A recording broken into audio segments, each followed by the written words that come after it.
The crew of the Ironclad had heard the whispers, the snickers, the barely concealed laughter from the pristine, polished fleets of the Galactic Dominion. Their ship was an old, patched-together relic, an Earth-built warship that had seen better days. Rust streaked its hull, its armor was a mishmash of scavenged plating, and its weapons were jury-rigged from whatever the crew could salvage. It had once been part of Earth's last defense fleet, before the Dominion conquered the Sol system and left humanity as little more than a forgotten species. Most humans were now laborers, soldiers for hire, or worse, slaves in the outer fringes of the galaxy. But the Ironclad still flew, and Captain Elias Kane intended to keep it that way. When they arrived at the Dominion's war games, a so-called friendly competition between fleets, their presence was an embarrassment to the High Command. Dominion admirals scoffed at the rust bucket from Earth. The sleek, energy-refined ships of the Dominion, the insectoid Corral, and the reptilian Zeth all gleamed under the artificial lights of the arena. "They brought that? Are they serious?" one Zeth officer sneered, his scaled snout curling in amusement. "The humans always were a pathetic race," a Dominion official chuckled. "We should have wiped them out instead of letting them scavenge the scraps of our empire." Elias didn't rise to the insults. He had no need. He simply exchanged a glance with his crew. Grizzled veterans who had been through hell and back. They had fought in the Resistance. They had survived battles against overwhelming odds. And most importantly, they had a secret. The Ironclad wasn't just an old warship. It was a monster waiting to wake up. When the first mock battles began, the Dominion fleets effortlessly wiped out the simulated enemies. Their weapons were efficient, their maneuvers flawless. Then it was the Ironclad's turn. The Dominion fleet set up an unwinnable scenario, one meant to humiliate them. 5 warships, state-of-the-art, surrounding the Ironclad in a pincer maneuver. The objective? Survive for 5 minutes. "Let's show them what a real human ship can do," Elias muttered. The Ironclad's old systems flared to life. Ancient Earth technology, patched and reinforced over decades, came online. But unlike Dominion weapons, which relied on delicate energy shielding, human engineering was brutal, practical, and redundant. "Fire up the grav spike," Elias ordered. A weapon long thought obsolete, the grav spike was an old Earth war relic, an artificial gravity well that could bend space itself. It had been banned centuries ago. The Dominion hadn't encountered it in battle. They didn't realize what was happening until it was too late. The sleek enemy ships moved in for the kill, only for space itself to warp around them. Their engines stalled, their shields flickered, and suddenly their advanced vessels were nothing more than tin cans caught in a cosmic maelstrom. Then the Ironclad's railguns roared. Unlike Dominion weapons, which relied on energy, humanity had perfected kinetic destruction. The railguns, old, ugly, and devastating, tore through the crippled enemy ships like paper. The audience watched in stunned silence. The laughter had died. The Ironclad didn't just survive the battle, it annihilated the Dominion's best. Elias leaned back in his chair as the wreckage of the so-called superior fleet drifted in the void. The old ship groaned, its engines humming as if pleased with itself. He smirked. "They laughed at our rusty ship," he murmured. "Let's see who's laughing now." The Dominion had underestimated humanity for the last time. And soon, they would learn why you never, ever count Earth out. The silence that followed the Ironclad's victory was deafening. On the Dominion's command deck, the high-ranking admirals and officials stood frozen, their expressions locked in disbelief. No one had expected the ancient Earth warship to last more than a minute, let alone obliterate a formation of top-tier Dominion vessels. Elias Kane sat back in his captain's chair, listening to the hum of his ship's systems. His crew exchanged glances, some suppressing grins, others staring at the screen with satisfaction. They had spent years tuning the ironclad, welding its armor with scavenged metals, overhauling its power cores with hybridized tech, and repurposing human ingenuity into something monstrous. It was ugly, it was old, and it was an absolute nightmare in battle. A transmission cut through the stunned silence. The Dominion's fleet marshal, a six-eyed, gray-skinned officer named Valor Kine, appeared on the comms. His voice was tight, controlled, but the rage and disbelief were evident in his tone. "Captain Kane," he said, the words forced. "That was unexpected." Elias leaned forward, resting his arms on his knees. "Unexpected?" He let out a dry chuckle. "That's one way to put it. Though, if I recall, this was a combat exercise. I believe we followed the rules."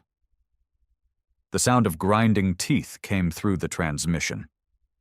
The Dominion hated being humiliated.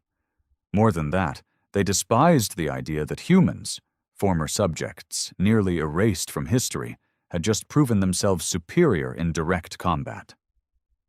Valor hesitated for only a moment before regaining his composure. "You were not supposed to use outlawed technology?" Elias raised an eyebrow. "Outlawed by who? You?" He let the words hang in the air. "Ah, I see. You mean outlawed by the Dominion. But you see, we're not Dominion. We're human, and we use what works." The fleet marshal's jaw tightened. Behind him, Dominion officers whispered among themselves. Elias could tell what they were thinking. If humanity had one ship like this, how many more did they have? That was the beauty of it. There was only one ironclad. But they didn't know that. Elias wasn't about to tell them. Another voice cut through the channel. It belonged to Admiral Cathar, a towering, green-scaled Zeth warrior. His species had been part of the Dominion for centuries, and they had a long history of viewing humans as weak, primitive creatures. His slitted eyes narrowed. "You rely on outdated weapons and crude trickery," he hissed. "Your ship is a disgrace, a relic. If this were a real battle, your vessel would be reduced to scrap within minutes." Elias smirked. "A real battle, huh?" He glanced at his crew. "Well then, Admiral, why don't we find out?" A tense silence followed. Cathar's jaw clenched. He hadn't expected the challenge. The Dominion thrived on intimidation. They ruled through fear, through the certainty of their technological superiority. But what if that certainty was a lie? Valor Kine quickly stepped in. "That won't be necessary." His voice was sharp, laced with unspoken threats. "The Dominion does not engage in pointless conflicts." Elias tilted his head. "No?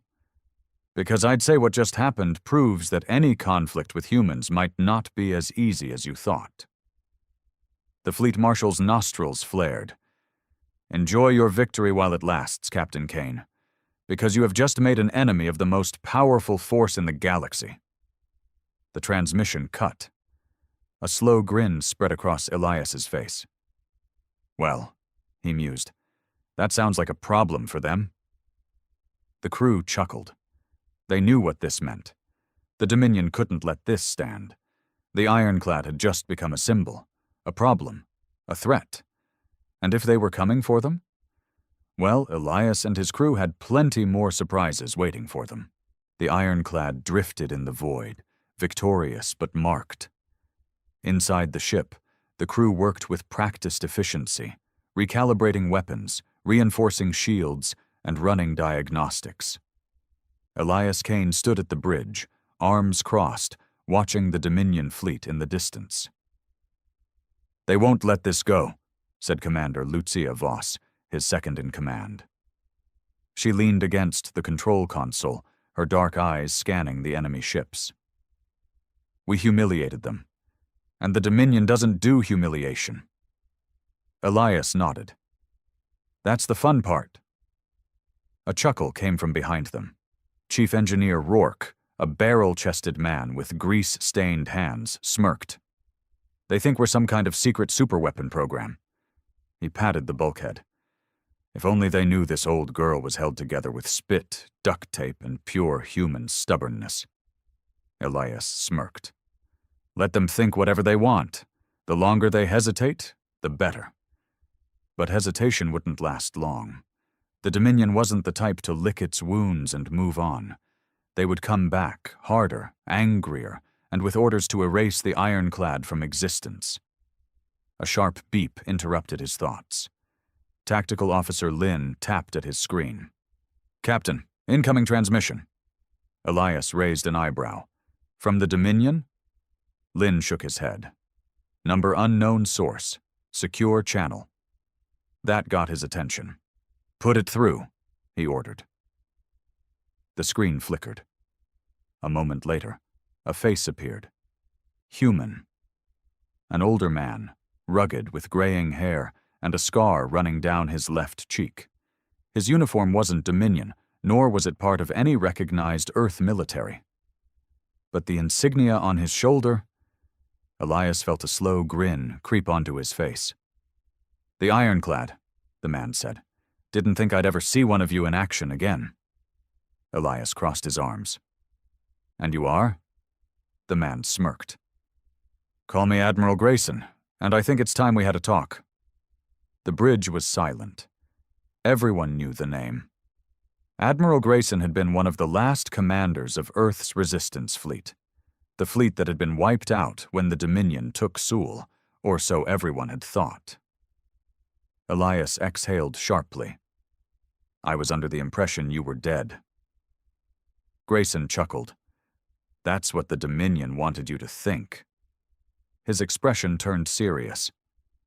You just made a hell of a mess out here, Kane. And now, the whole galaxy is watching. Elias didn't break eye contact. Is that a problem? Grayson shook his head. Not for me, but it is a problem for the Dominion. He leaned forward. And that's exactly why we need to talk. Because the ironclad isn't the only thing humanity still has up its sleeve. The line went dead. For a moment, the crew sat in stunned silence. Then Rourke let out a low whistle. Well, shit. Elias Kane stood there, thoughts racing. The Dominion was coming for them. But maybe, just maybe, humanity wasn't done fighting yet. Elias Kane stared at the blank screen for a long moment, his mind whirling. Admiral Grayson. Alive. That changed everything. The bridge was silent, save for the hum of the ship's systems. The weight of what had just happened settled over the crew. The Dominion would come for them soon enough. But now, there was another factor in play. Lucia Voss was the first to break the silence. If Grayson's alive, that means the Resistance didn't die with Earth's fleet. Elias nodded. That's what it sounds like. Rourke let out a low chuckle, shaking his head. All these years, we thought we were the last stubborn bastards still holding out. Turns out, we're just the loud ones. Tactical Officer Lin tapped at his console. Sir, we just received new coordinates. Encrypted. He turned his chair. It's from Grayson. Elias inhaled. There it was. The invitation. If Grayson was reaching out, it wasn't just to congratulate them on humiliating the Dominion. He wanted something. Or maybe he had something to offer? Lucia folded her arms. It could be a trap. Elias smirked. Could be. But if it's not? She exhaled. Then we might not be as alone as we thought. That was all Elias needed to hear. He turned to the helm. Set course for the coordinates. Let's see just how deep this rabbit hole goes. The journey took them into the outer reaches, past Dominion-controlled space, into the lawless sectors where pirates and warlords ruled. These were the places the Dominion avoided, not because they lacked power, but because they considered it beneath them to waste resources on the fringe, the perfect place for a hidden resistance. the ironclad arrived in an asteroid field orbiting a dying red star. The coordinates led them to what looked like a broken-down mining station wedged between two massive asteroids. At first glance, it looked abandoned, dead. But as they approached, Lin frowned at his screen. "Sir, I'm reading power signatures. Cloaked ships," Elias smirked. "There it is." The moment they got within range, a transmission crackled through. "Ironclad, this is the Retribution. Stand by for docking instructions." Elias raised an eyebrow. Retribution. That was a name soaked in history. One of the last battleships to escape Earth before the Dominion wiped out the fleet. It was supposed to have been destroyed years ago. The crew exchanged glances. Lucia gave a nod. "Let's do this." As they docked, the crew of the ironclad stepped onto the station's cold metal floors.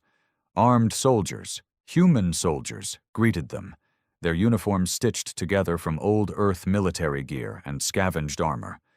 And at the end of the walkway, standing tall, was Admiral Grayson. He was older than Elias remembered from the history files, his face lined with years of battle and loss. But his presence was unmistakable. Elias stopped a few feet away. "I've got to say, Admiral," he said, "you're supposed to be dead." Grayson chuckled. "So are you." He looked at the ironclad behind them, then back at Elias. "Damn good work out there, but you've kicked the hornet's nest now." Elias smirked. "Wouldn't be the first time." Grayson's expression hardened. "Number. But this time, you've done more than embarrass the Dominion." He motioned for them to follow. "You've started something, and we need to make sure it doesn't go to waste." They walked deeper into the station, past soldiers, engineers, and pilots. Humans, all of them preparing for something bigger. Lucia glanced at the stockpiles of weapons and ships. "How long have you been building this up?" Grayson exhaled. "Longer than you'd believe." He stopped at a massive viewport overlooking the asteroid field. And there, hidden in the shadows, was a sight that made Elias's breath catch. A fleet. Not a scavenged fleet. Not a pirate armada. A human fleet. Old warships refitted, stealth bombers, even what looked like a half-finished dreadnought. Grayson turned to Elias. "The Dominion thinks they own the galaxy." He nodded toward the ironclad. "You just proved they can be beaten." His voice dropped lower. "Now let's show them what happens when humanity fights back."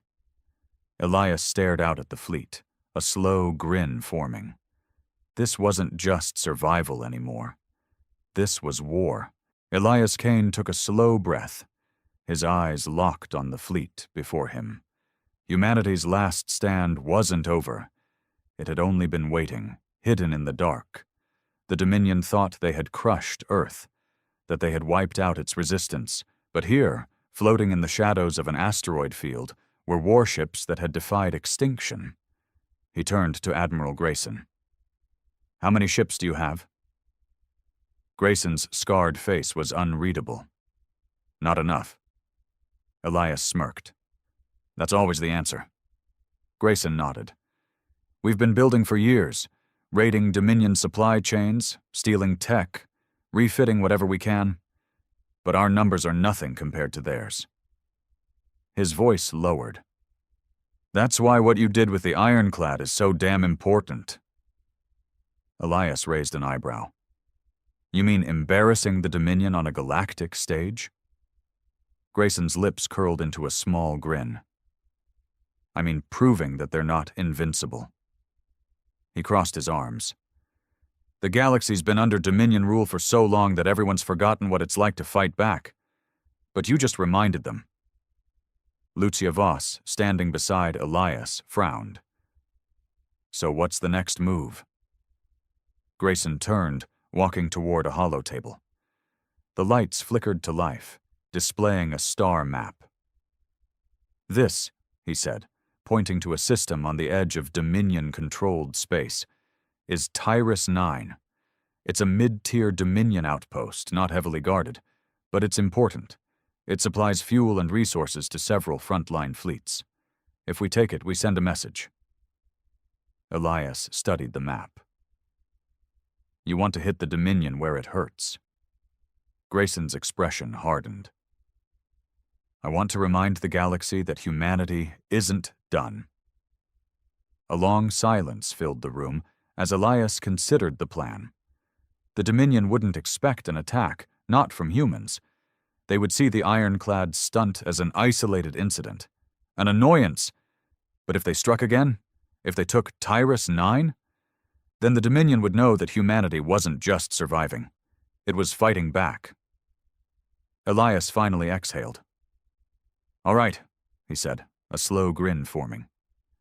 Let's start a war. The preparations took days. The ironclad underwent repairs, its hull reinforced, its weapons checked and double-checked. In the hangars of the hidden station, pilots trained, soldiers prepared for boarding actions, and engineers worked to bring more ships online. The Resistance wasn't an army, not yet. But it was something dangerous. It was human. Elias stood on the command deck, watching the controlled chaos. Lucia approached, her expression serious. This is bigger than us, Elias. He nodded. I know. She hesitated. And if we lose? He met her gaze. Then we make damn sure they never forget we fought. Lucia exhaled, then smirked. Good answer. When the fleet finally moved, it was silent, slipping through the black of space like ghosts. The Dominion had grown complacent. They had beaten humanity before. They didn't expect them to come back. But they would learn. The hard way. Tyrus 9 hung in the void like an unguarded prize, its orbital defenses minimal, its Dominion garrison running routine patrols with the arrogance of an empire that believed itself untouchable. That arrogance would be their downfall. Elias Kane stood on the ironclad's bridge, arms crossed, as the final countdown ticked away. All ships in position, Lucia Voss reported. No signs they've detected us. On the holomap, the human fleet was a ghostly cluster of red blips weaving through the asteroid belt surrounding Tyrus 9. The Dominion patrols followed predictable routes, leaving gaps wide enough for a strike team to slip through. Elias studied the Dominion fleet. A handful of corvettes, one capital ship, likely the station commander's personal cruiser, and a smattering of supply freighters. Nothing compared to what the Dominion could deploy if they had warning. But that was the key. They wouldn't get any. He tapped the comms panel. Grayson, are your boarding teams ready? Locked and loaded, the Admiral's gruff voice came through. Just give the word. Elias turned to Lucia. Launch the assault. A second later, the ironclad's engines roared to full power, and the fleet surged forward. The attack was surgical, brutal, and human. Railguns thundered in the darkness, kinetic rounds shredding Dominion hulls before their shields could even power up. Missiles streaked through the void, striking fuel depots and key infrastructure points. By the time the Dominion sounded the alarm, half their defenses were already crippled. Elias guided the ironclad into the heart of the battlefield, its rusted hull absorbing glancing shots as its oversized railguns punched holes through the Dominion's sleek, fragile ships. Unlike their enemies, the humans didn't rely on delicate energy shields. Their ships were built to take a beating and keep going. The Dominion's capital ship, the Valor's Pride, scrambled to rally a counterattack. Enemy flagship is locking weapons on us, Lynn reported. Elias grinned. Let them. The Valor's Pride unleashed a volley of plasma fire, only for the ironclad to absorb the hits, its reinforced hull holding firm. Then, with a single brutal shot, its main railgun tore straight through the Dominion ship's reactor core. The explosion lit up the void like a dying star. That was the breaking point. With their leader dead and their station in flames, the remaining Dominion forces ran. But the humans weren't done. Grayson's teams breached the station, storming through the corridors, taking key control points in a ruthless sweep. Within minutes, the Dominion officers were either dead, captured, or fleeing in escape pods. Tyrus 9 belonged to humans now. On the bridge of the captured station, Elias watched as resistance fighters raised an old Earth banner over the command console. It was a symbol no Dominion officer had seen in years. Lucia stood beside him. "We did it." Elias exhaled, a slow grin forming. "Yeah, we did." The first human victory against the Dominion in decades. The galaxy would hear about this, and the Dominion would never forget. The news spread faster than light. Tyrus 9 had fallen, a Dominion stronghold, a vital supply hub, taken by humans. It was impossible. It was unthinkable. And yet, there it was. The Dominion's ships had burned, its garrison had surrendered, and its banners had been torn down, replaced with something the galaxy hadn't seen in decades. The symbol of Earth. Elias Kane stood on the station's command deck, watching the chaos unfold across the holoscreens. Dominion transmissions flooded the network, scrambling for explanations. The official statements called it an isolated act of terrorism. But the whispers in the shadow markets, the back channels, the places where rebellion brewed, they called it something else. A spark. Admiral Grayson stepped up beside him, arms crossed. "We did more than take a station, Kane." His grizzled face was unreadable. "We just changed the war." Elias smirked. "I thought you said we didn't have a war." Grayson chuckled darkly. "We do now." Lucia Voss approached, her face grim. "Dominion fleets are mobilizing. They're calling this an act of treason. We won't hold this place for long." Elias nodded. They had expected this. The Dominion was predictable. Crushing dissent was second nature to them. Soon, their response would come. A fleet, maybe 10, maybe 100. They didn't just want Tyrus 9 back. They wanted to erase the idea that humans could fight back. Elias wasn't about to let that happen. He turned to the holomap, studying the surrounding systems. Tyrus 9 was important, but it wasn't the real prize. It was bait. "What's the nearest Dominion-controlled world?" he asked. Lynn, their tactical officer, checked his screen. "Yalara 3, industrial colony, weapons manufacturing."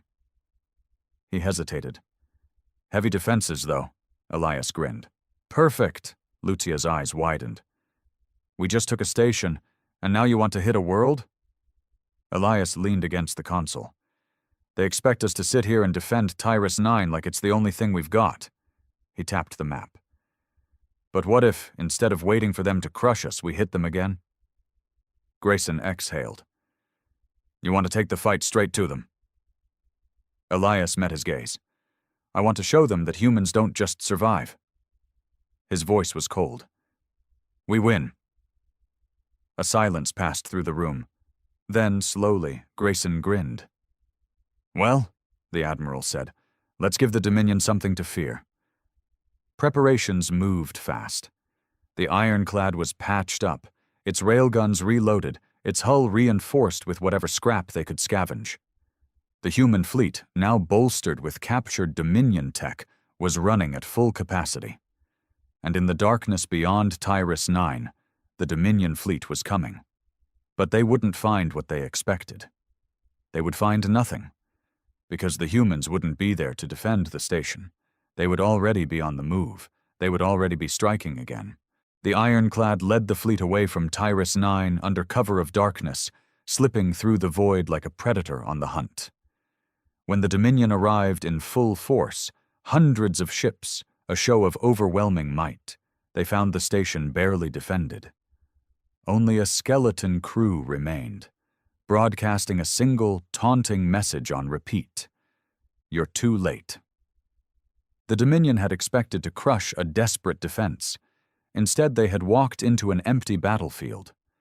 And while they were busy reclaiming Tyrus 9, Elias Kane and his fleet were already en route to something far more important. Yalara 3. The industrial world wasn't just a target.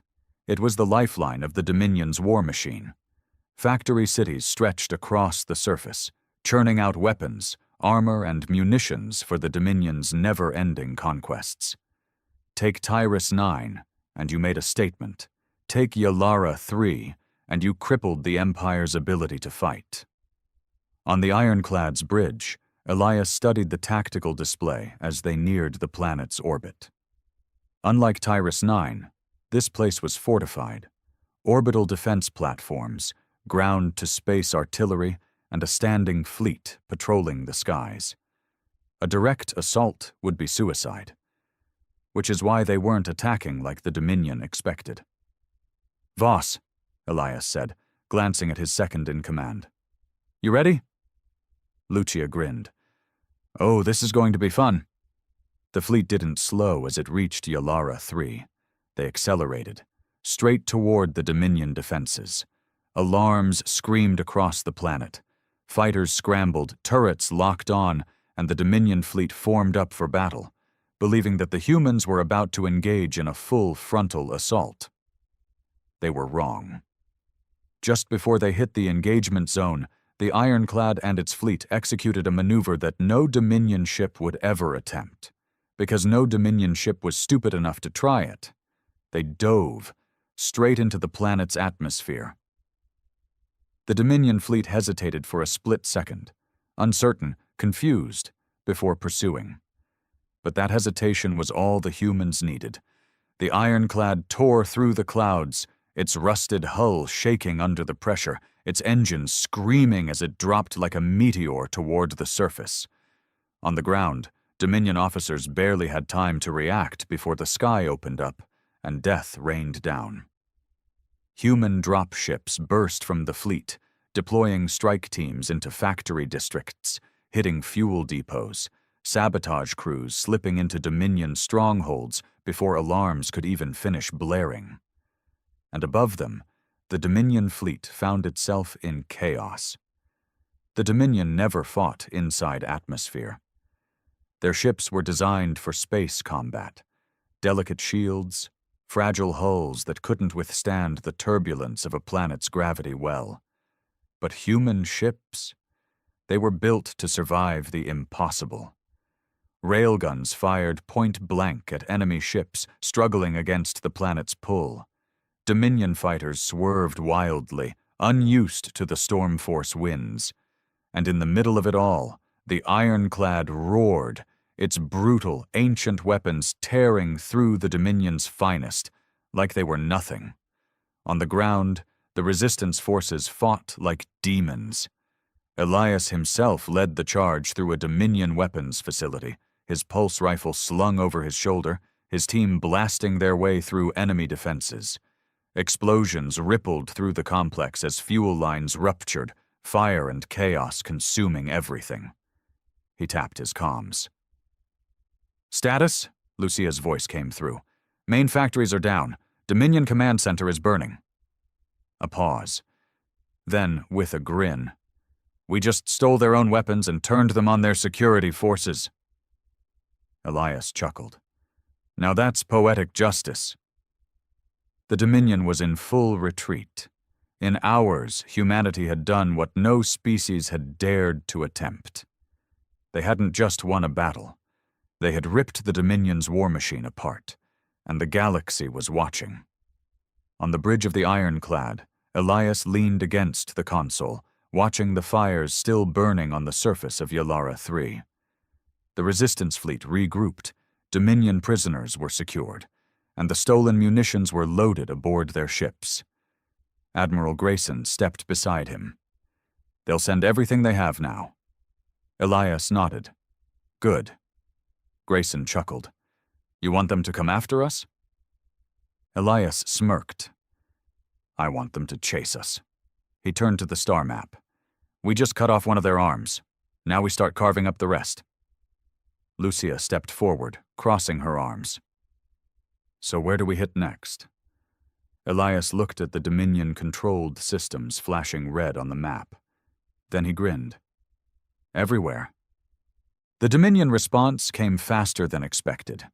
Within days of the fall of Yalara 3, Dominion fleets swarmed the sector, burning their way through the void in search of the human fleet.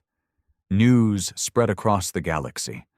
Planets under Dominion rule whispered of defiance, while rebel cells once too afraid to act suddenly found hope. But hope wasn't enough to win a war. Elias Kane stood on the ironclad's bridge, arms crossed, as Admiral Grayson studied the incoming tactical reports. The Dominion's not just hunting us, Grayson muttered. They're purging entire systems. They're trying to make an example of anyone who supports us. Lucia swore under her breath. Bastards. Elias exhaled. This was always the risk. They had struck the Dominion in ways no one had before. So now the Empire would do what it did best. It would crush, burn, and erase, unless they stopped it. Elias turned to the map. What's the Dominion's biggest weakness?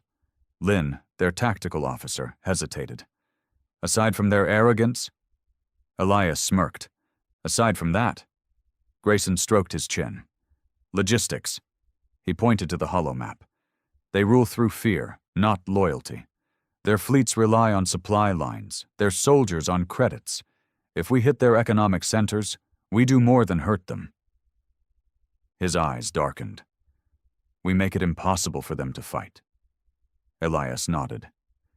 Then we take the fight to the heart of the Dominion. Lucia frowned. You're talking about Core Prime. The capital world, the seat of Dominion power, heavily fortified, unassailable. Grayson shook his head. That's suicide. Maybe, Elias admitted, but they expect us to run. They expect us to keep fighting on the fringes. He leaned in. What if, instead, we hit them where they feel safest? A silence stretched through the room. Then Grayson grinned. Hell, he exhaled. I always wanted to go out in a blaze of glory. Lucia smirked. Then let's make it count. The ironclad led the charge. Human ships emerged from slipspace on the edge of the Dominion capital, a ragtag fleet against the Empire's might. Orbital defense stations spun to life, warships moved to intercept, alarms blared across the planet below, but Elias and his crew hadn't come to conquer. They had come to finish the war. Lucia launched a data spike, overriding civilian broadcast networks across the Dominion. Every world under their control, every colony, every backwater station. Suddenly, all saw the same thing. Elias Kane, standing on the bridge of the ironclad, staring directly into the feed. This is humanity, he said, and we are not afraid. Behind him, Dominion warships exploded as the human fleet tore into their lines. The ironclad, the ship that had started it all, weaved through the chaos, its railguns punching through enemy hulls with ruthless precision. Admiral Grayson led the ground assault. His forces stormed key control centers, disabling Dominion command structures. The Empire's leaders cowered in their fortresses, watching in horror as the fight came to their doorstep. And across the galaxy, watching from their screens, billions saw something they had never imagined possible. The Dominion bleeding, falling, dying. The battle lasted hours.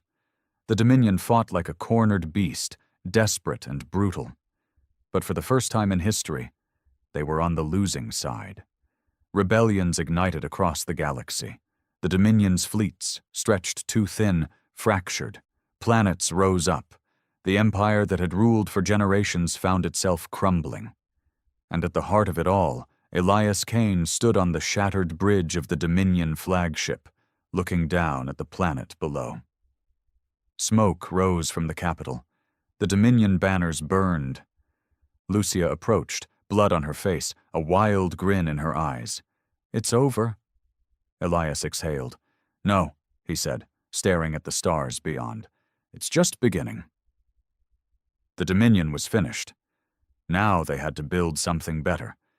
And this time, humanity would not be forgotten. This time, they would rule the stars. The galaxy had laughed at humanity for centuries. To the other species of the cosmos, humans were weak, fragile creatures, barely worthy of consideration in the grand scheme of interstellar politics. The Vorthons, the dominant military force of the universe, saw Earth as nothing more than an insignificant speck, an easy conquest for their ever-expanding empire. And so, when the Vorthon war fleets arrived in Sol System, they did not expect resistance. They expected surrender. But humanity had learned. For generations, we had been underestimated, disregarded as little more than primitive creatures clawing at the stars. We knew what the rest of the galaxy thought of us, and we had prepared. The war began with devastating losses. Mars fell within a week. The lunar colonies were obliterated in days. The Vorthons bombarded Earth's defenses from orbit, shattering the planetary shield network like brittle glass. The United Earth Federation scrambled to mount a counterattack, but our forces were simply outmatched. Vorthon ships were faster, their weapons more advanced, their soldiers stronger. Humanity was on the verge of extinction. Then, the day came when the leaders of the UEF made the hardest choice in human history. Project Ares. For decades, humanity had been secretly developing the ultimate war machine, a weapon unlike anything the galaxy had ever seen. While the Vorthons relied on brute strength, genetic superiority, and ancient battle doctrines, humanity had something else: ingenuity, desperation, the willingness to do whatever it took to survive. The Vorthons had laughed at us. Now, they would learn to fear us. The Ares prototype stood over 50 meters tall, a towering machine of metal and fury. Its armor was crafted from newly developed nanite-infused alloys, designed to withstand even the most devastating plasma weaponry. Its weapons were not mere energy cannons, but something far deadlier, a fusion of human engineering and stolen alien technology. But its most terrifying feature wasn't its armor, or its weapons, or even its size. It was the pilot. Commander Elias Kane had been chosen for one reason: he was willing to do what no one else would. The Ares program required a direct neural link, a complete fusion between man and machine. Once inside, Kane would become more than human. He would become war itself. The process was irreversible. The human mind wasn't designed to merge with a machine of such complexity. The moment Kane entered the cockpit, he would never be the same. His body would remain, but his mind would be forever entwined with the Ares system. And he accepted without hesitation. The day Ares was activated, the Vorthons learned the true nature of humanity. They had thought us weak. They had thought us fragile. They had thought us prey. They were wrong. The first battle was chaos. The Vorthon ground forces, having overrun Earth's defenses, were caught completely off guard when a single war machine tore through their ranks like a god of destruction. Plasma blasts that would have reduced tanks to slag barely scratched Ares' armor. Vorthon soldiers, bred for war, were annihilated before they could even react. But Kane didn't stop. He tore through their lines with ruthless precision, his every movement a calculated strike of fury and vengeance. The neural link between man and machine was perfect. Kane was no longer just a pilot. He was the machine. He felt its power, its strength, its hunger for battle. The Vorthons tried to adapt, deploying heavy artillery, air support, and orbital bombardments. It didn't matter. Nothing could stop Ares. And then came the moment that changed everything. A Vorthon dreadnought, a vessel capable of leveling entire continents, descended into Earth's atmosphere to finish the war. It had enough firepower to wipe out the last human strongholds in minutes. But Kane didn't hesitate. He activated Ares' experimental thrusters, launching himself into the sky with a force that shattered the ground beneath him. The dreadnought's cannons locked onto him, but he was already moving, already calculating, already hunting, and then, with a single, devastating strike, he tore through the warship's hull, ripping into its core like a vengeful spirit. The explosion that followed was seen from space. The message was clear. Humanity was not prey. Humanity was not weak. And we were just getting started. The explosion lit up the sky like a second sun, a blinding fireball consuming the Vorthon dreadnought. The shockwave rippled through the atmosphere, sending debris raining down over the smoldering ruins of Earth's last defenses. Silence followed. A moment of stillness, as if the universe itself was holding its breath. Then came the screams. Not human screams, but Vorthon. Their soldiers, their officers, their warlords, watching from their command centers, their warships, their high and mighty thrones in the depths of space, realized what had just happened. A single human, a single machine, and an entire dreadnought reduced to nothing. Ares fell from the sky, its scorched armor trailing smoke, and crashed into the ruins of what had once been New London. The impact sent a massive shockwave through the streets, but Kane barely felt it. He was still linked, still alive, his mind burning with the fire of battle. His body was exhausted, but Ares' systems kept him awake, pumping him full of adrenaline, forcing him to stay alert. Because the battle wasn't over. The Vorthon ground forces were still there, their invasion still in progress. And now they had a choice. Fight or flee. For the first time in history, the Vorthons chose the latter. Across every occupied city, their troops abandoned their positions. Their war machines turned and ran. Officers shouted commands in their guttural, snarling language, ordering emergency extractions, calling for immediate evacuations. The mighty conquerors of the galaxy, the self-proclaimed supreme warriors, were running from a single machine, from a single human. Kane gritted his teeth as he forced Ares back onto its feet.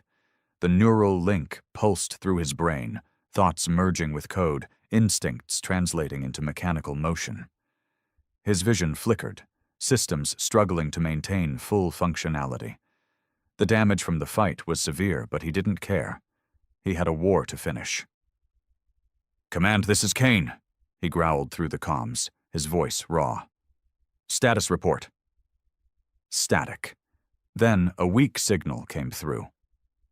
"Holy shit, Kane, you actually did it." It was General Vasquez, his tone somewhere between disbelief and sheer awe. "The bastards are running." Kane exhaled, finally allowing himself a moment to process it.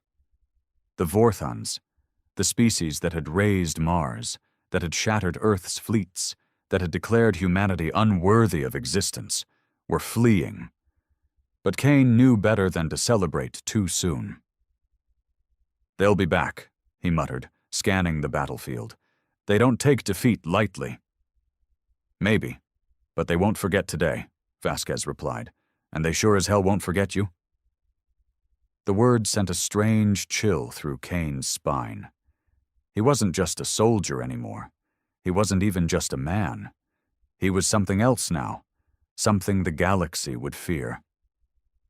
He turned his gaze skyward, where the remnants of the Vorthon fleet were retreating, their warships burning trails through the atmosphere as they jumped to hyperspace. They had come expecting an easy conquest. Instead, they had found something else. Humanity had built the ultimate war machine, and Kane had become its heart. But deep down, he knew the war wasn't over. This was only the beginning, because the Vorthons would return. And next time, humanity would be ready. Kane sat in the cockpit of Ares, his hand still gripping the neural controls even though the battle was over. His mind was clouded, his thoughts entangled with the machine's systems. The link between them was growing stronger, stronger than he had ever expected. He could still feel the heat of the explosions, the screams of retreating Vorthans, the impact of his strikes against their war machines. But most of all, he could feel something else. The hunger. Ares wasn't just a weapon. It was something more. It had been designed as the pinnacle of human warfare, but now, Kane realized, it had a will of its own. It wanted to fight. It wanted to destroy. And through the neural link, that hunger bled into him. He closed his eyes and took a deep breath, forcing himself to focus. "Command, what's our status?" he asked. General Vasquez's voice crackled through the comms. "We're holding, but barely. The Vorthans have retreated from most of their occupied zones, but some of their ground forces are still resisting. We need to clear them out before they regroup." Kane clenched his jaw. The Vorthans weren't running because they were afraid. They were retreating to reassess, to strategize. This was a setback for them, not a defeat. They would be back, and next time they wouldn't underestimate humanity. "How long until reinforcements arrive?" Kane asked. There was a pause. Then Vasquez sighed. "That's the thing, Kane. We don't have any reinforcements. Earth's defense fleets are gone. The colonies are either destroyed or occupied. We're on our own." Kane felt his stomach sink. The battle might have been won, but the war was still far from over. Ares' systems whirred, detecting new movement. Kane's vision blurred slightly as the neural link surged again, flashing data across his mind. He could see them. Vorthon stragglers, moving through the ruins of New London, setting up fortifications, preparing for a counterattack. They weren't giving up. They were digging in. He exhaled slowly, gripping the controls tighter. "Then we finish this. Kane, you need to rest." "No time," Kane interrupted. His voice was colder than he expected. "Send me their coordinates. I'll handle it." Vasquez hesitated. "You sure you're okay?" Kane didn't answer. He didn't need to. The hunger in his mind was growing. The machine wanted to fight. And deep down, so did he. With a slow, almost mechanical movement, he activated Ares' systems and marched toward the battlefield once more. Kane moved through the ruins of New London, Ares' massive frame casting an eerie shadow over the shattered cityscape. Skyscrapers stood as broken skeletons, their glass and steel remains scattered across streets that had once been alive with human voices. Now, the only sounds were the distant echoes of battle, the sporadic bursts of gunfire, the low hum of Vorthon hovercrafts maneuvering through the wreckage. Ares fed him information, its sensors scanning every corner of the battlefield. Kane saw the data as if it were an extension of his own senses. The neural link was becoming seamless now. His thoughts were Ares' commands, his instincts transformed into precise calculations. The machine no longer felt like something he was piloting. It felt like a second body, and it wanted blood. Vorthon forces had taken up defensive positions along what used to be the Thames River. Their soldiers, towering reptilian humanoids clad in shimmering black armor, moved with military efficiency, setting up plasma turrets and deploying shielding units. They knew Ares was coming. They were preparing for a last stand. Kane could hear them. Not through the comms, not through any audio sensors. He could feel them. Their fear, their desperation. The once invincible warriors of the galaxy, reduced to prey. He activated his weapons. The shoulder-mounted plasma cannons hummed to life, their barrels glowing with barely contained energy. His right arm shifted, reshaping into the experimental railgun, an Earth-designed weapon capable of firing magnetically accelerated tungsten slugs at hypersonic speeds. The left arm activated a monomolecular blade, vibrating at a frequency that could slice through Vorthon armor like butter. The machine was ready, and so was he. A voice crackled through his comms. "Kane, wait! We can negotiate surrender." But it was too late. Ares surged forward, launching itself into the fray like an unstoppable force. The Vorthons opened fire, plasma bolts streaking through the air, impacting Ares' armor with scorching bursts of light. Kane barely registered it. The machine's shields absorbed the damage, dispersing the energy harmlessly. He moved with terrifying speed, closing the distance in seconds. His railgun fired. A sonic boom shattered windows for miles as a tungsten slug ripped through the battlefield. A Vorthon transport exploded in a spray of fire and twisted metal, the shockwave knocking enemy soldiers off their feet. Kane didn't stop. He reached the front line and activated the blade. The first Vorthon barely had time to react before it was bisected, its massive form collapsing in two smoldering halves. The others roared, charging with energy lances and shock rifles, but Kane was faster. Ares moved like a demon of war, weaving through enemy fire with inhuman precision. Plasma cannons tore through enemy ranks, incinerating squads before they could even scream. The blade flashed, severing limbs, carving through armored vehicles like paper. Kane felt nothing. No hesitation. No remorse. Only the battle. One of the Vorthon commanders barked an order, and a massive war mech emerged from behind the rubble. A towering behemoth nearly as large as Ares. Its weapons locked onto him, and in an instant it fired a blast of concentrated energy. Kane barely dodged. The ground where he had stood melted into molten slag. He turned, raising his railgun, but the Vorthon mech was already charging, its enormous hammer-like weapon swinging down with enough force to level a building. Ares' systems reacted before Kane even thought. He boosted to the side, the neural link amplifying his reflexes. The hammer missed by inches, embedding itself into the ruined pavement with a deafening crash. Kane saw his opening. He lunged. The monomolecular blade plunged deep into the enemy mech's torso, piercing its power core. Sparks and flames erupted from the wound as the Vorthon pilot inside screeched in rage. Kane twisted the blade and yanked it free, then fired his railgun point blank. The mech detonated, sending shockwaves through the battlefield. Kane barely noticed. He was already moving to the next target. The remaining Vorthons panicked. Their formation broke. Some tried to flee, others fired blindly in a last act of defiance. It didn't matter. Ares cut them down, one by one. Minutes later, it was over. The battlefield was silent. The Vorthon stronghold had been annihilated.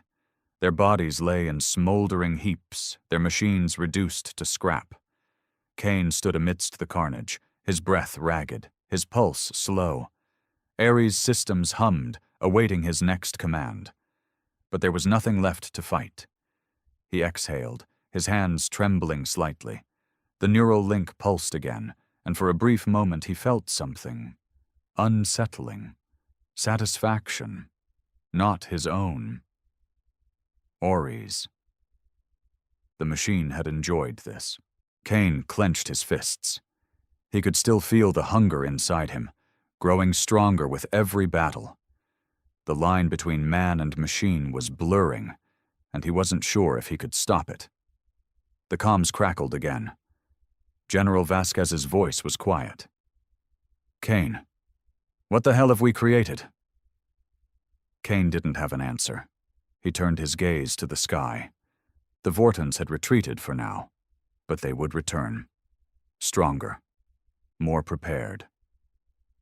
And when they did, he wasn't sure if he'd still be human enough to care. Kane sat in the cockpit, his breathing heavy, his hands still gripping the neural controls. The battle was over. The last Vorthon stronghold had been reduced to ruins, their forces annihilated. Ares stood in the center of it all, its armor scorched, its blade dripping with molten metal. But Kane wasn't relieved. The silence was deafening. The battlefield stretched before him like a graveyard, smoke curling into the sky, the stench of burning flesh and metal thick in the air. His mind should have been screaming at him, at the slaughter, at the brutality of what he had done. Instead, all he felt was Clarity. The neural link hummed softly in his mind, whispering to him. It had been efficient, flawless, perfect. Ares had not just won the battle, it had dominated it. Kane exhaled slowly, trying to shake the feeling. He reached up, fingers twitching slightly as he attempted to disengage from the neural link. The machine resisted. Just for a second. Then, the cockpit hissed open, and the world outside rushed in. Cold air, laced with the acrid scent of war, flooded his senses. His muscles ached as he pulled himself from the seat, stepping onto Ares's broad shoulder.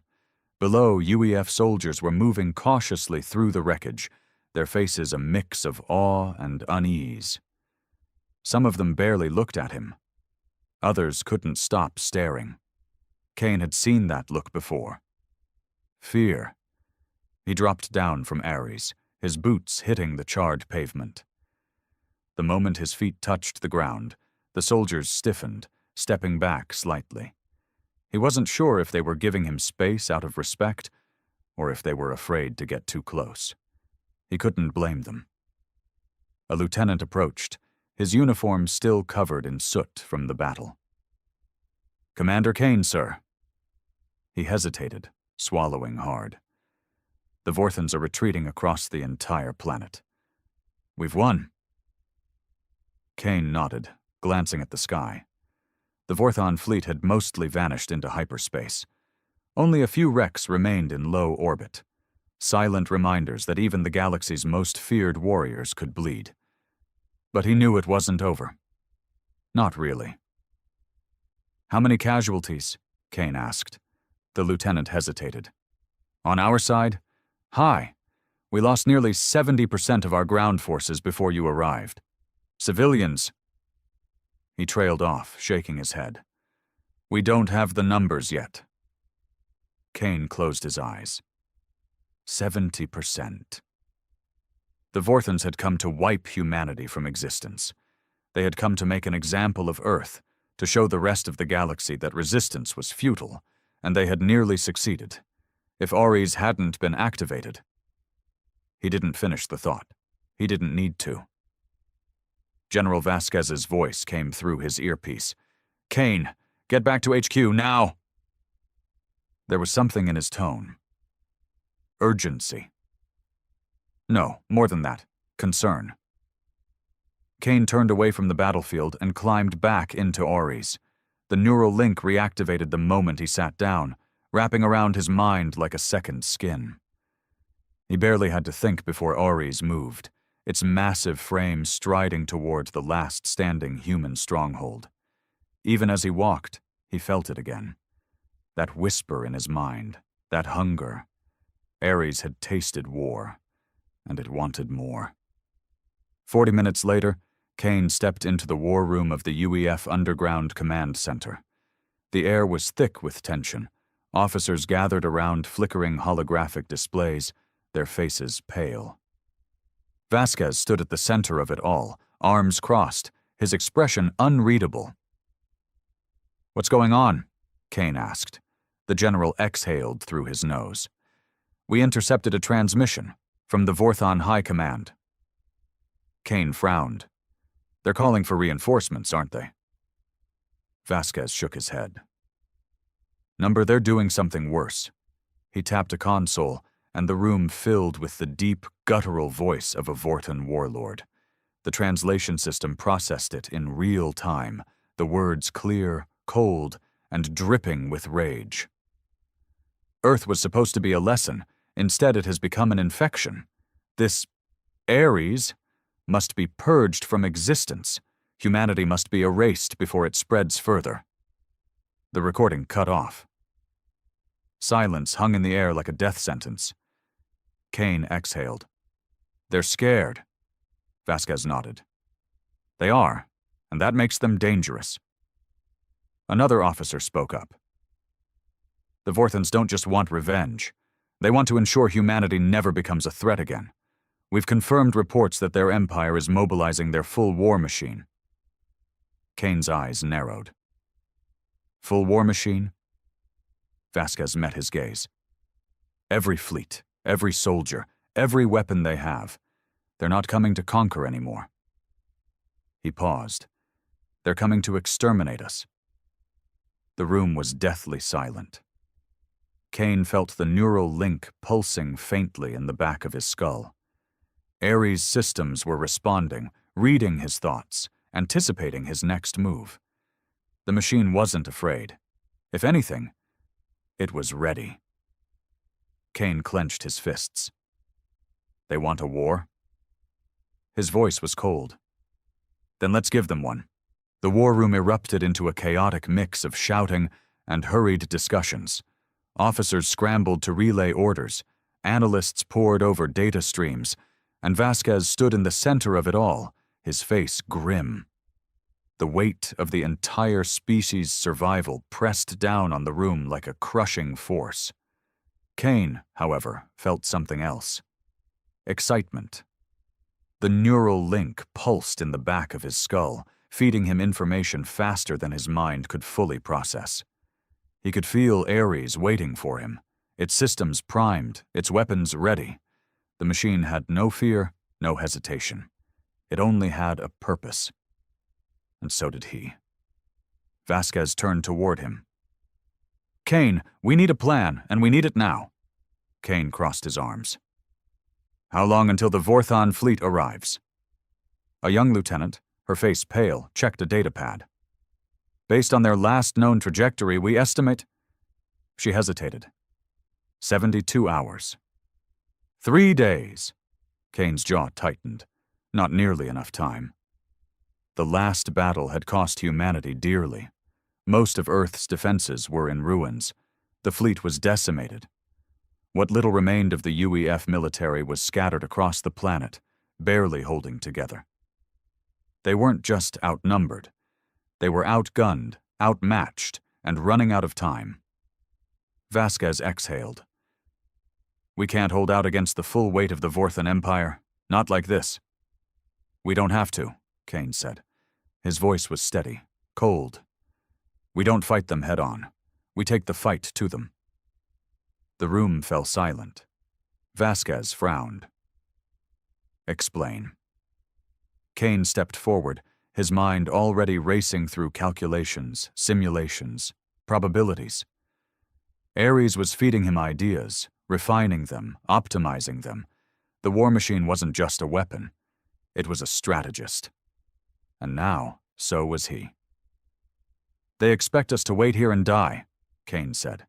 They expect to show up with their armada, glass the planet, and erase us from history. We can't let that happen. He turned toward the holotable, activating a projection of the solar system. They'll enter through standard jump lanes near Jupiter. That gives us a window. A small one, but enough? Vasquez folded his arms. Enough for what? Kane met his eyes. To strike first. A murmur spread through the officers. Vasquez narrowed his gaze. You're talking about an offensive operation? We barely have anything left to defend ourselves, and you want to take the fight to them? Yes, Kane said without hesitation. We don't have the numbers, but we have something they don't. Ingenuity. They think like conquerors. We think like survivors. That means we fight dirty. He zoomed in on Jupiter's orbit. We still have a few automated mining stations in the outer belt. We can rig them with explosives, turn them into a minefield. The lieutenant's eyes widened. You want to ambush them? Kane nodded. Not just ambush, devastate. We bait them into the minefield, cripple their lead ships, and cut through their ranks before they know what's happening. Vasquez frowned. That still leaves thousands of enemy warships. What then? Kane took a slow breath. This was the part that made even him hesitate. We use Ares. The room fell silent again. Vasquez shook his head. Kane, one war machine, no matter how advanced, can't turn the tide against an entire armada. Kane's hands clenched at his sides. Maybe not. But it can buy us time. If I launch a direct assault on their flagship, I can draw their attention. They see Ares as the biggest threat now. They'll focus everything on stopping me. Vasquez's expression hardened. That's a suicide mission. Kane didn't flinch. Not if I win. The general studied him for a long moment. Kane could see the calculations in his mind, the weighing of options, the brutal reality of their situation. Then, finally, Vasquez sighed. You really think this can work? Kane's neural link pulsed again. Ares whispered in his mind, feeding him certainty. Yes, he said. Vasquez exhaled. Then let's get to work. For the next 48 hours, the remnants of the UEF worked relentlessly. Mining drones were repurposed into floating bombs, orbiting around Jupiter's gravity well like a deadly net. The last remaining warships, only a handful compared to what Earth once had, were refitted for one last stand. And Ares was enhanced. Technicians worked around the clock, installing experimental weapon systems, reinforcing its armor, pushing the war machine beyond its original limits. The neural link was strengthened, the synchronization between man and machine becoming something deeper, something more complete. Kane barely slept. He could feel Ares inside his mind now, even when he wasn't in the cockpit. The line between where he ended and the machine began was blurring, and he wasn't sure he wanted to stop it. 72 hours later, the sky burned.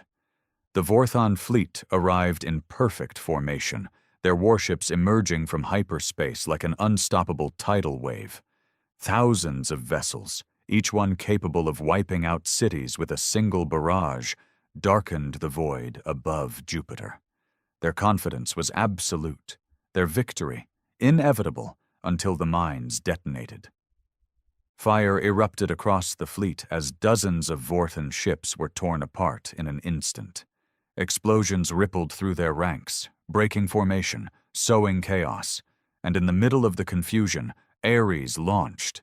Kane activated the thrusters, and the war machine roared into the fray. The first Vorthon cruiser came into view, its turrets swiveling toward him. Kane didn't give them a chance. Ari's railgun fired, and the slug punched through the ship's hull like paper. The explosion engulfed its neighboring vessels, sending debris scattering into the void. Then the rest of the fleet reacted. Torpedoes, plasma cannons, energy beams, all locked onto Ares, converging with deadly precision. But Kane was already moving. He weaved through the chaos, dodging fire, cutting through enemy ships with ruthless efficiency. He was no longer just a soldier, no longer just a man. He was war itself.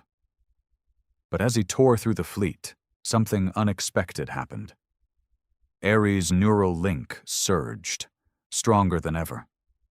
Kane gasped as his mind was flooded with data, calculations, something deeper. And then, a voice. Not human, not Vorthon. You are not ready. Kane's breath caught.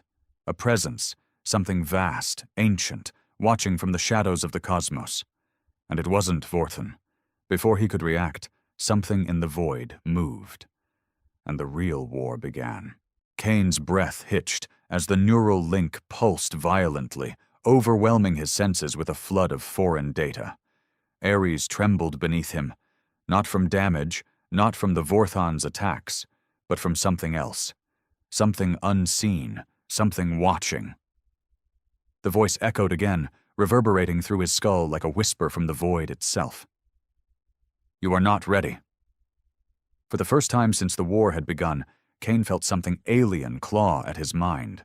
Not fear, dread. Then, the universe shifted. Beyond the chaos of the battlefield, beyond the burning wreckage of Vorthon warships, space itself seemed to ripple, distort. The stars bent unnaturally, like reflections on a shattered mirror. And then, they appeared.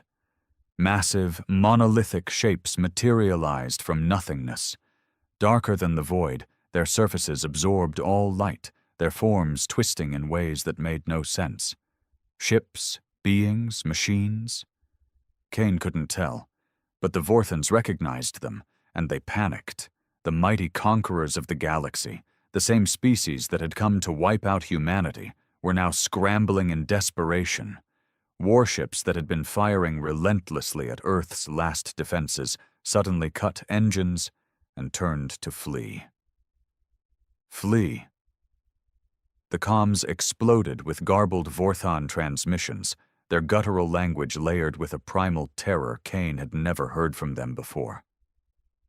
One word kept repeating in the transmissions, over and over. Unbidden. Kane didn't have time to process. One of the dark shapes moved, faster than anything he had ever seen, faster than physics should allow. A Vorthon dreadnought, one of their most powerful ships, was caught in its wake. And then it was gone. Not destroyed, not shattered into debris, simply erased, as if it had never existed at all. Kane's heart pounded. Ares' sensors struggled to make sense of what was happening, but every attempt at scanning the intruders resulted in nothing but static. The Vorthons had come to exterminate humanity, and now they were the ones being hunted. General Vasquez's voice burst through the comms. "Kane! What the hell is that?"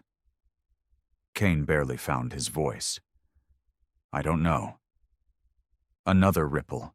Another Vorthon ship vanished, then another, and another. The once mighty fleet that had threatened to wipe out Earth was being unmade before his eyes. And yet, despite the sheer devastation unfolding, Kane couldn't shake the feeling that whatever these things were, they hadn't come for the Vorthons. They had come for him. For Ares. The neural link pulsed violently again. Kane gritted his teeth, clutching his head as something pushed against his mind. Not an attack, not a message, a test, a voice. Not human, not machine, but something vast. "Show us." Kane barely had time to react before the nearest dark shape turned toward him and attacked.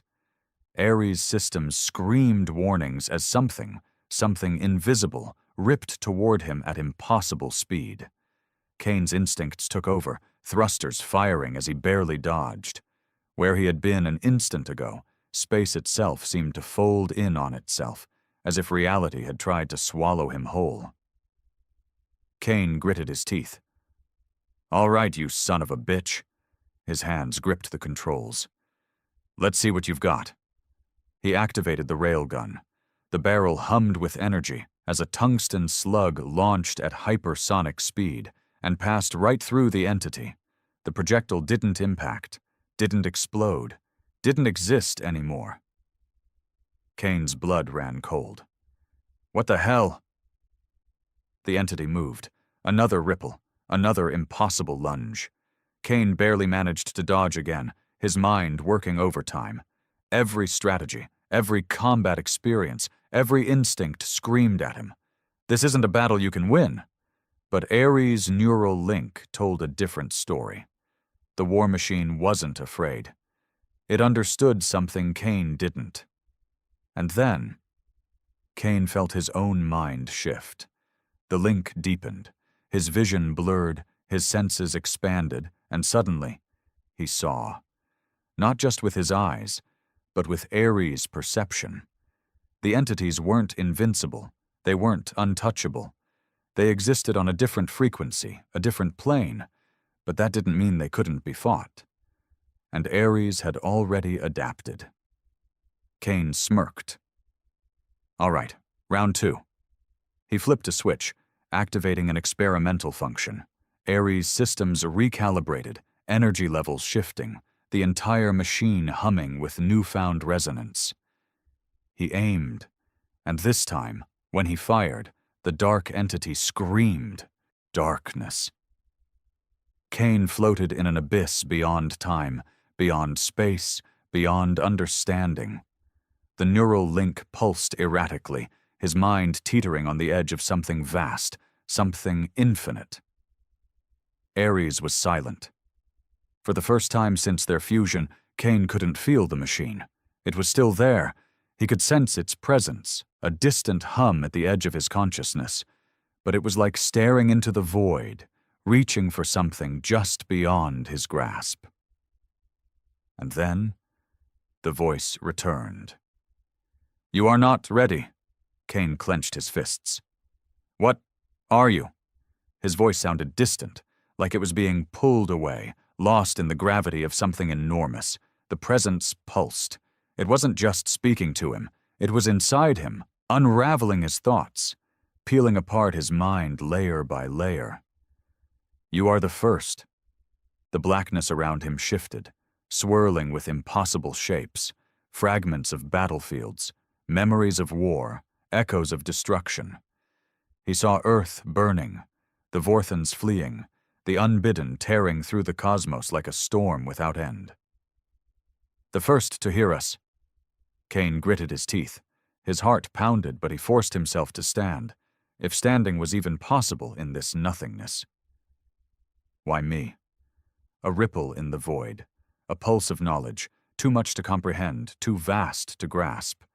Then images, Ares, but not just Ares, thousands, no, millions, a vast, endless army of war machines, each one like his, yet different, each one piloted by something more.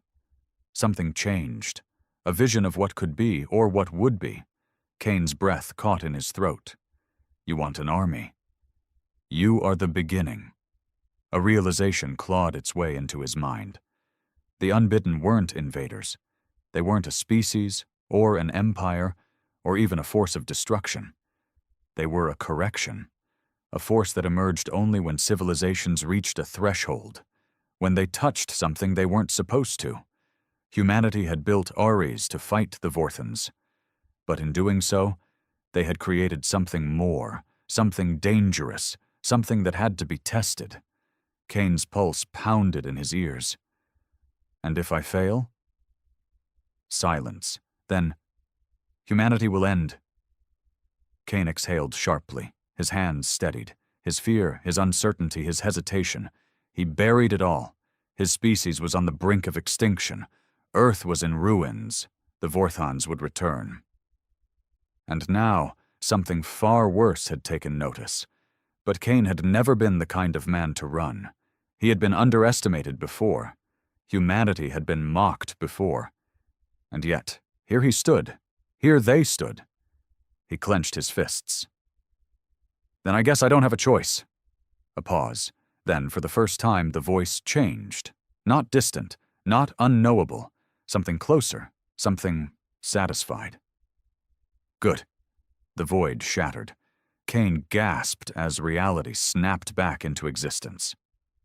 Ares rebooted in an instant, the neural link surging back into his mind like a tidal wave. Warnings flashed across his vision, damage reports, energy fluctuations. And yet, he was alive. The battlefield was empty. The unbidden were gone. The Vorthan fleet had fled.